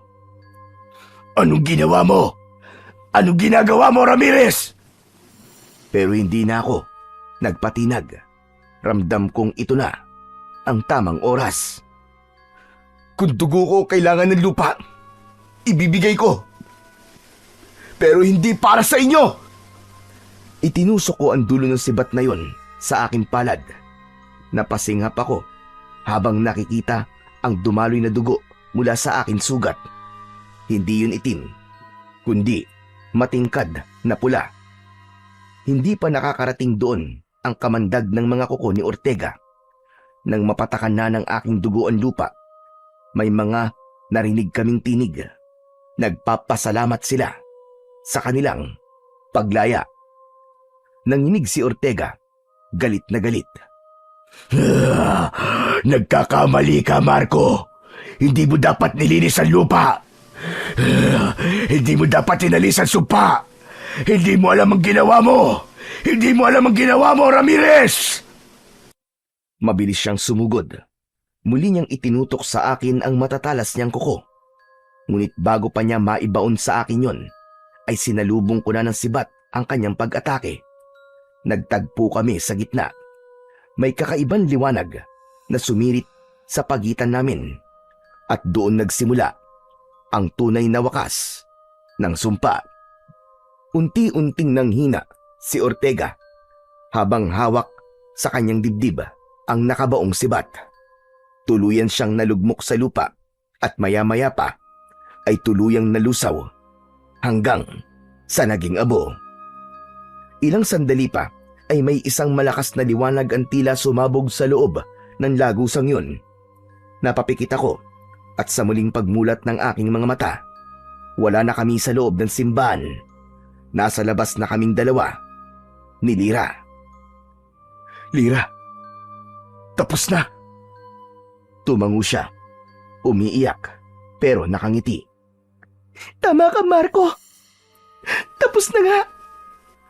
Magkahawak kamay kaming naglakad pabalik sa aming barracks. Masaya ako. Masayang wala na si Ortega. Wala nang katatakutan ang mga taga-baryo.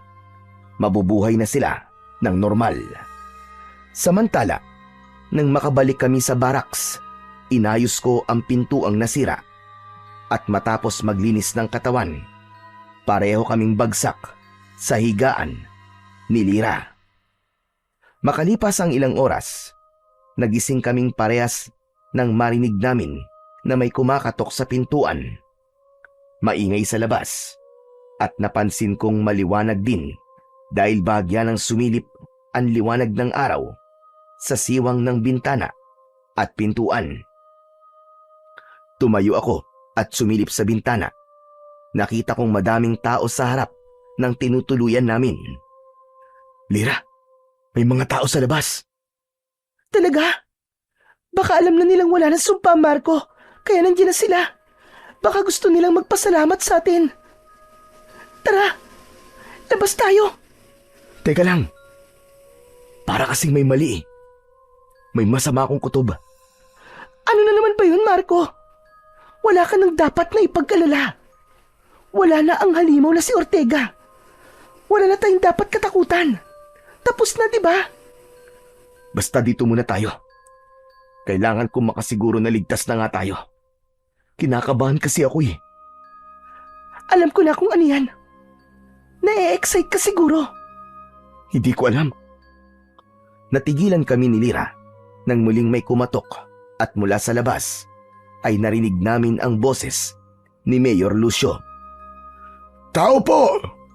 Gising na ba kayo? Sabi ko na eh. Halika na. Si Mayor yung nasa labas.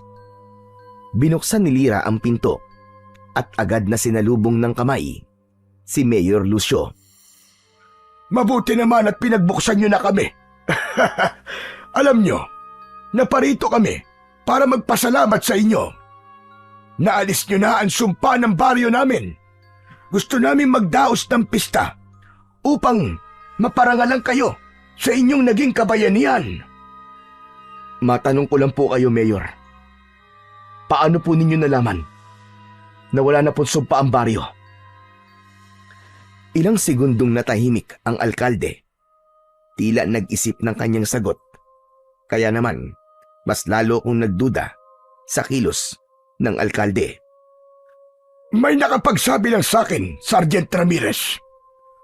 Ang sabi ay napatay nyo na raw ang mga aswang sa gubat. Masaya kami na wala nang sasalakay sa amin mamayang gabi.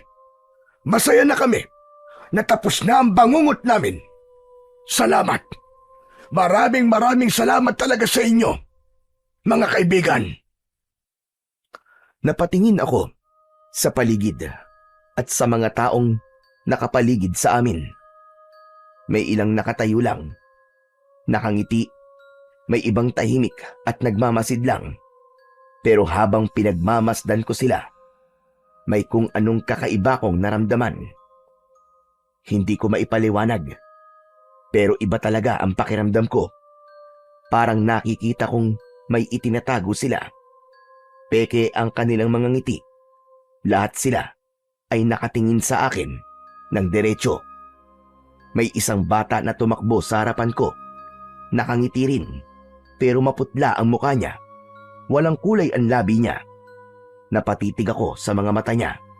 Kulay abo at walang buhay. Tumingin ulit ako sa mayor. Nakatingin siya sa akin. Nakangiti rin. Pero ang mga mata, parehong ganun. Walang kislap. Walang buhay. Biglang lumapit sa akin si Lira. Halatang nag-aalala. Marco, ayos ka lang ba? Para ka natulala eh. Ha?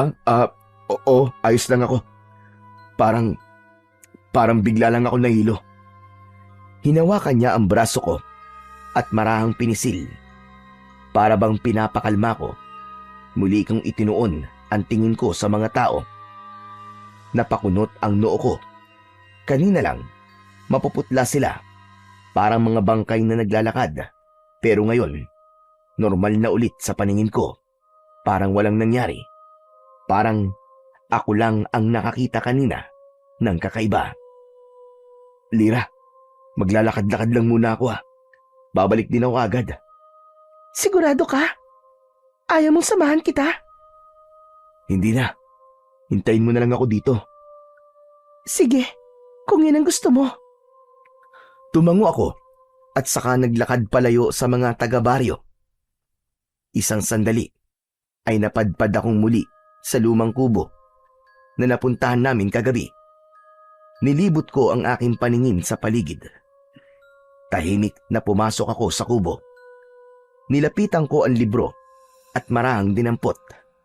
Pagbukas ko, agad kong napansin ang isang pahina na may bilog na pulang tinta.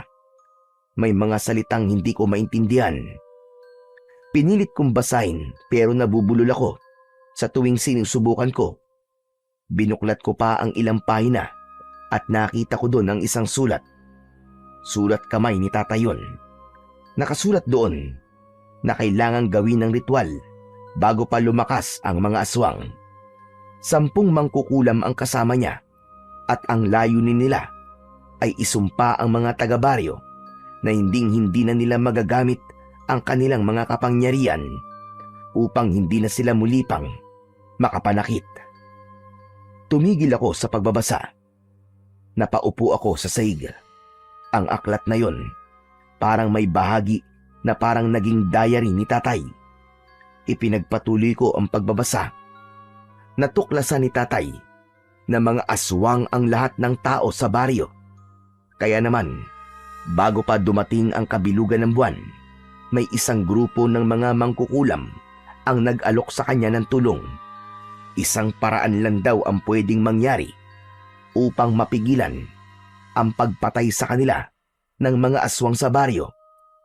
Ito ay ang bumuo ng isang sumpa na magtatago sa kapangyarihan ng mga taga-baryo na maging aswang. Ang kapalit ay ang dugo ng mga sundalong kasama niya noon. Nakipagkasundo ang aking ama. Ngunit hindi niya alam na literal na buhay pala ang hinihingi ng mga mangkukulam bilang kapalit. Nang makita niyang unti-unting nilalamon ng lupa ang mga sundalo, tumakas siya at hindi na tinapos ang ritual. Dahil doon, pansamantala lamang ang naging bisa ng sumpa sa baryo. Si Sergeant Ortega ang gumawa ng paraan para maipagpatuloy ang sumpa. Ngunit alam din niyang hindi yun tatagal magpakailanman.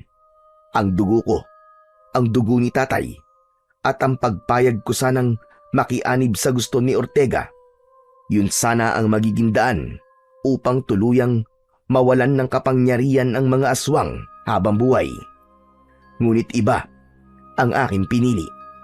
Tinapos ko ang sumpa. Pinalaya ko ang mga tunay na aswang. Hindi maaari ito. Nagkamali ako ng pasya. Anak ng putya. Tama si Ortega. Hindi ko alam ang aking ginagawa. Si Lira. Iniwan ko siya sa piling ng mga aswang na yun. Hindi! Mabilis akong tumakbo. Inihanda ko ang aking baril.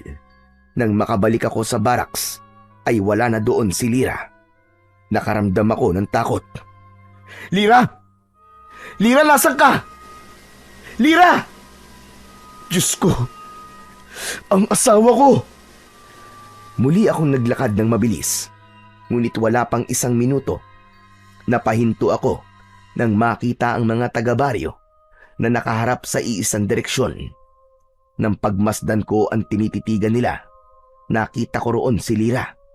Nakatali ito sa mga kawayang nakatusok sa lupa. Sa bandang paanan niya ay may mga sanga at kahoy na alam ko kung saan nila gagamitin.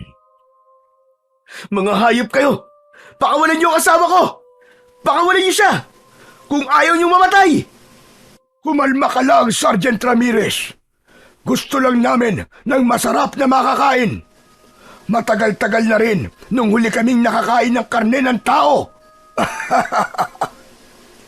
Pagsisisihan mo, Mayor, ang ginawa mo sa asawa ko. Saktan mo lang siya at sisiguraduhin ko sa'yong mabubutas ang ulo mo. Ano ka? Akala mo ay takot kami sa'yo? Wala kang utak, Ramirez. Mahina ka. Parehas lang kayo ng tatay mo. Huwag mo lapastanganin ang pangalan ng tatay ko, demonyo ka! At bakit hindi?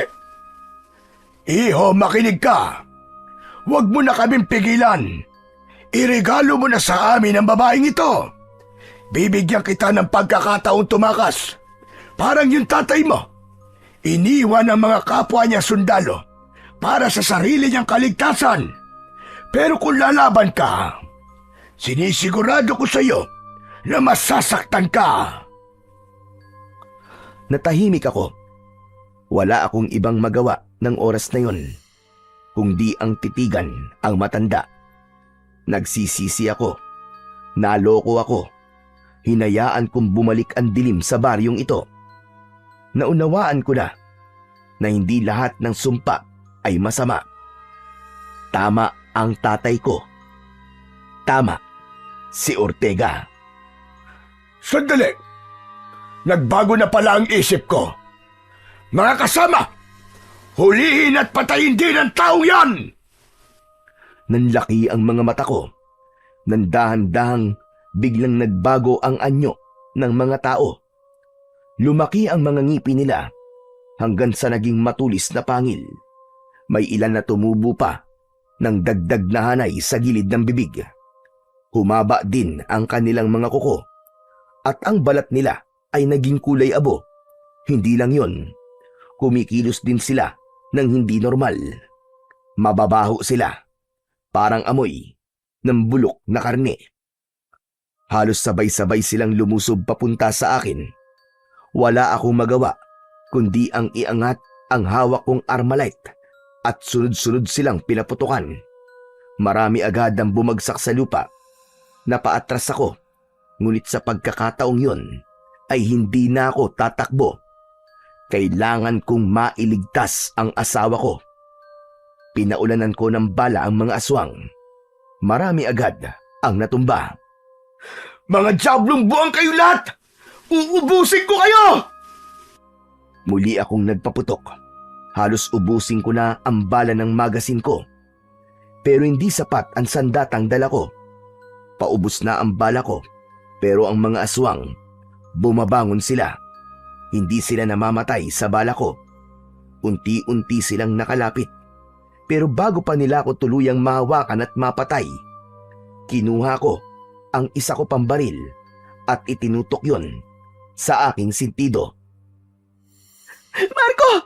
Marco, anong ginagawa mo? Patawarin mo ako, mahal ko. Pero hanggang dito na lang siguro ang laban natin. Mas mabuting mamatay ako sa bala kaysa sa kamay ng mga aswang na to. Mahal na mahal kita, Lira. Paalam. Ipinikit ko na ang aking mga mata at nakahanda na sana ako sa aking kamatayan. Pero natigilan ako nang may marinig akong mga sigaw.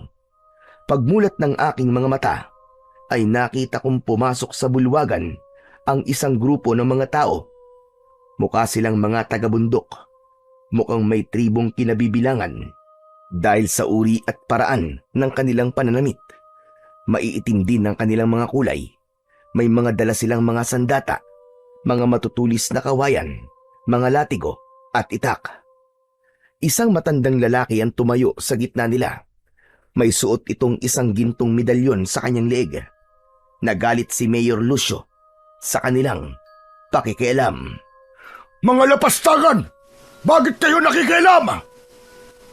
Matagal na namin alaman tungkol sa inyo. At matagal na din kami nagmamanman. Nandito kami para ipagtanggol ang mga inosente. Hindi namin naayaan na muli kayong maghari sa lugar na ito, Lucio. Sumigaw si Mayor Lucio. Galit na galit, pero hindi natinag ang matanda. Wala sino bang masamang nilalang ang makakalabas dito ng buhay! Itinaas nito ang kanyang medalyon. Mula roon ay kitang-kita kong sumiklab ang isang liwanag. Isang mainit na bughaw na sinag na mabilis na kumalat sa paligid. Ang mga aswang na natamaan ng sinag na yon ay napasigaw. Nakita ko ang mga balat nila ay pumutok at nagdikit-dikit. Napaso sila sa taglay na liwanag ng medalyon. Kasunod nito, sumugod ang mga tao. Ang mga aswang, wala silang laban sa mga matutulis na kawayan. Mas iniinda nila yon kaysa sa aking baril. Natulala ako. Parang napako ang mga paa ko sa lupa habang pinanunood ang nagaganap na labanan. Hindi ako makapaniwala na magkakaroon pa ng himala. Marco! Marco, tulungan mo ako! Napatingin ako kay Lyra. Bitbit siya ni Mayor Lucio na naglalakad na palayo. Agad akong tumayo at susundan sila, pero biglang may humawak sa aking balikat. Paglingon ko, ang matandang may medalyon. May inaabot siya sa akin na pilak na punyal. Ito gamitin mo. Ito ang tanging sandata na makapapatay sa lider ng mga aswang. Agad kong kinuha ang punyal. Wala nang oras para magpasalamat. Agad kong sinundan si Mayor Lucio at ang asawa ko. Bitiwan mo ang asawa ko! Huwag ka ng mga Aspar Ramirez! Hindi mo ako kaya! Mabilis akong tumakbo at nakalapit sa kanya. Agad ko siyang nasaksak sa balikat. Ininda niya yon at nabitiwan niya si Lyra. Agad kong hinila ang asawa ko palayo sa pinuno ng mga aswang. Okay ka lang ba, Lyra? Tumango siya at niyakap ako. Duguan ang balikat ni Lucio, pero nanatili itong nakatayo. Humarap ito sa amin. Nanlaki ang mga mata ko nang makita ko na naghilom ang sugat niya. Napaatras ako dahil sa gulat. Hindi mo ako basta-basta mapapatay, Ramirez! Ang mga mata niya biglang nagbago, naging kulay pula, at ang kanyang balat ay naging kulay abo. Humaba ang mga kuko niya, naging matulis at nagpakita na din ang kanyang mga pangil. Marco! Tumakbo na tayo! Hindi, mahal ko. Kailangan ko tong tapusin. Inianda ko ang aking sarili. Hinawakan ko ng maigpit ang punyal na ibinigay sa akin ng matanda kanina. Sumugod si Lucio. Mabilis, parang kidlat. Iwinasiwas niya ang matatalim niyang mga kuko. Pero naiwasan ko yon. Agad ko siyang sinaksak sa tagiliran, pero humarang ang kanyang braso. Tumama ang punyal. Bigla siyang napasigaw. Nagsimulang umusok ang sugat niya, pero mabilis din itong naghilom. Lalo akong nagalit nang makita yon. Naisip ko na hindi sapat na saksakin siya kahit saan. Kailangan kong tamaan ang pinakakritikal na bahagi ng kanyang katawan para mamatay na siya. Sinugod ko siya muli gamit ang buo kong lakas. Sinaksak ko siya sa kanyang dibdib, sa tapat mismo ng kanyang puso. Kumislap ang matinding liwanag at kasabay nun ay ang malakas na sigaw ni Lucio. Ang katawan niya ay nanginig, unti-unting nagbago, pabalik sa kanyang anyong tao, hanggang sa tuluyan siyang naging abo. Tapos na ba, Marco? Oo, mahal ko. Tapos na. Pero hindi ko alam kung tuluyan na ba tayong ligtas. Bumalik kaming dalawa sa lugar ng labanan. At doon ay nakita naming nagapina ng mga taga-tribo ang halos lahat ng mga aswang. Amoy dugo at asupre ang lugar. Pero ramdam ko ang ginhawa sa paligid. Unti-unti nang bumaba ang tensyon. Ang ibang mga katribo nila ay nagsiga ng mga kahoy. Sinimulan na nilang sunugin ang mga bangkay na hindi naging abo. Nilapitan namin ang leader nila at nagpasalamat sa pagkakaligtas sa amin. Tatang, maraming salamat po sa tulong ninyo. Kung di ho kayo dumating, baka patay na po kami ngayon ng asawa ko. Ngumiti at tumangulang ang matanda. Marco, wala na. Tapos na talaga. Ligtas na tayo. Oo, mahal ko. Sa wakas, tapos na. Tumingala ako sa langit at nagpasalamat sa Panginoong Diyos. Hinawakan ko ang kamay ni Lyra. Magkahawak kamay kaming naglakad pabalik sa aming baraks upang kunin ang sasakyan. Pagdating namin sa barracks, ay agad kaming sumakay at habang binabaybay namin ang daan pauwi, napatingin ako sa salamin. Sa likod ng sasakyan, nakita ko ang manipis na usok na galing sa lugar ng labanan. Tanda ng katapusan ng isang madilim na kabanata sa lugar na yon. Ilang araw matapos naming maisumiti ang report, napansin naming tila naging tahimik ang mga opisyal. Wala kaming natanggap na anumang tugon, walang follow-up, walang nagtanong. Kalaunan, nalaman namin na itinago na nila ang buong dokumento. Para bang ibinasura na nila ang kasong yon. Hindi na ako nagreklamo. Naiintindihan ko sila. Marahil ay ayaw nilang kumalat ang takot. Alam kong may mga bagay talaga na mas mabuting manatiling lihim na lamang upang manatili ang kapayapaan. At kung anuman ang tunay nilang dahilan, wala na akong pakialam. Ang mahalaga ay napagtagumpayan namin yon at ligtas kami ng aking asawa. Nabuhay kami ni Lyra. Hanggang dito na lamang po. Salamat po sa pakikinig sa aking kwento.